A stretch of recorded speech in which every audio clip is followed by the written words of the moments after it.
بسم اللہ الرحمن الرحیم۔ السلام علیکم، میں ہوں سردار عاقب جاوید اور آپ میرا یوٹیوب چینل دیکھ رہے ہیں۔ پاکستان میں ظلم بربریت کی ایک نئی داستان رقم ہو چکی ہے۔ ایک پاکستانی جو پاکستان کا درد لیے امریکہ سے آیا، پاکستانی عوام کا درد لے کر امریکہ سے آیا، لیکن اس کو پاکستانیوں نے اور پاکستان کے چند مفاد پرست لوگوں نے اٹھایا اور تشدد کا نشانہ بنایا۔ اس نے جو بیان دیا تھا، بہت سے لوگ اس کے بیان کے حامی ہیں اور بہت سے لوگ اس کے بیان کے مخالف ہیں۔ میں یہ کہتا ہوں کہ اس نے جو بھی بیان دیا، جیسا بھی بیان دیا، قانون موجود ہے، قانون کے تحت اس کو کارروائی کرنی چاہیے تھی۔ آپ کو اٹھا کے پوری طرح سے اس کے ساتھ تشدد کرنا، یہ ظلم کے جبرے میں آتا ہے، یہ بربریت کے جبرے میں آتا ہے۔ جس طرح سے آپ لوگوں کی آواز بند کر رہے ہیں، اس طرح سے مزید آواز جو ہے وہ اٹھے گی۔ یہ آواز بند ہونے والی نہیں ہے۔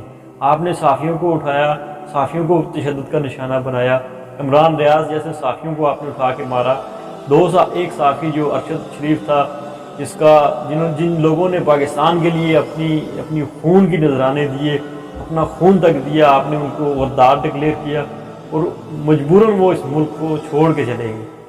کہ وجہ کیا ہے؟ وجہ یہ ہے کہ لوگ آپ کو نہیں پسند کرتے ہیں۔ آپ لوگوں میں شعور آ چکا ہے، لوگ حق بات کہتے ہیں اور حق بات کو سنتے ہیں۔ آپ نے جو بربریت کی ڈاکٹر شہباز گل کے ساتھ، انتہائی افسوسناک ہے، اور پوری قوم کو اس وقت ڈاکٹر شہباز گل کے لیے آواز اٹھانی چاہیے، اور نہ صرف آواز اٹھانی چاہیے، جگہ جگہ احتجاج کرنا چاہیے کہ یہ کیا کر رہے ہیں آپ لوگ۔ ایک ڈاکٹر جس کے پاس گرین کارڈ ہے امریکہ کا، آپ اس کو اٹھا کے تشدد کا نشانہ بنا رہے ہیں۔ وہ بھی اتنا برا تشدد کہ بیچارہ وہ سانس لینے سے بھی قاصر ہو گیا ہے، پیمز اسپتال میں بھی وہ زیر علاج ہے۔ تو یہ انتہائی بزدلانہ فعل ہیں جو آپ کر رہے ہیں۔ اس کو صرف اور صرف اور کوئی بات نہیں ہے، صرف اس کو ایک ہی گناہ کی سزا ملی ہے۔ وہ بات یہ ہے کہ وہ عمران خان کا چیف آف سٹاف تھا اور عمران خان کا ساتھی تھا۔ عمران خان کا جو بھی ساتھ دے گا اس کو یہ لوگ ایسے ہی ماریں گے، ایسے ہی تشدد کا نشانہ بنائیں گے۔ دیکھ لیں، جو صحافی عمران خان کی بات کرتے تھے یا عمران خان کے نظریے کی بات کرتے تھے، ان صحافیوں کے ساتھ انہوں نے کیا کیا۔ اور جو لفافے انہوں نے بھرتی کیے ہوئے ہیں وہ آج خاموش ہیں۔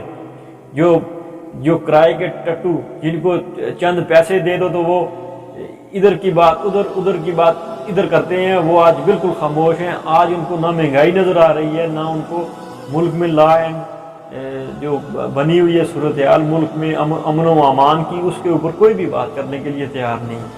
ایک بندہ جو پاکستان کا درد لے کے امریکہ سے آیا، اس کو بیچارے کو کیا پتا تھا کہ یہاں پر آ کے اس کے ساتھ کیا کریں گے۔ اور دیکھ لیں آپ کہ پاکستانیوں نے اور پاکستانی عوام نے اس کا کتنا کچھ ساتھ دیا ہے۔ ہمیں چاہیے کم از کم ایک بندے کے لیے سٹینڈ لیں جو ہمارے لیے آیا تھا، ہم اس کے لیے کھڑے ہو جائیں۔ پاکستان کی 24 کروڑ عوام کو شعور آنا چاہیے۔ یہ 2022 چل رہا ہے، آج بھی ہم وہی ملی نغمے سن رہے ہیں۔